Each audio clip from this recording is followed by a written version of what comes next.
Ako nga, hindi ko alam yan eh. So ayan guys, tinanong ako ng anak ko kung sino daw nagpatay kay Lapu-Lapu. Eh wala akong kaalam-alam. Mabuti lang si tatay, alam niya.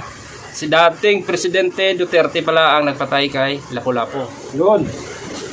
Dami namang followers nito. Yeah. Oy, anak. Nako. Oy. God bless. Sana all. Ano assignment mo? Sino daw po tayo kay Lapu-Lapu?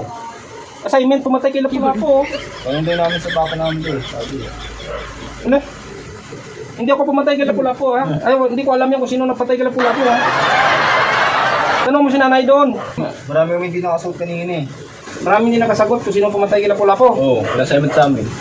Sino daw po tayo? Okay sana kung sabi niya sino nagpatay kay Madilan, eh Lapu-Lapu ang tinatanong eh. Hindi ko alam yan kung sino nagpatay kay Lapu-Lapu. Si tatay, baka alam niya.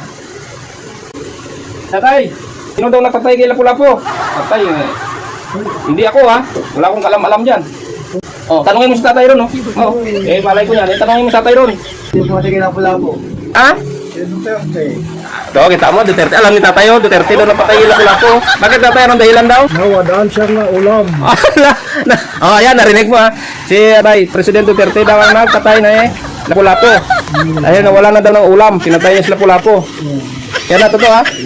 Alam mo na, sabihin mo na yan kay teacher mo. Basta ako, wala akong kalam-alam kung sino nagpatay kay Lapu-Lapu na yan. At least may kaalaman ng bata. Ako nga, hindi ko alam yan eh.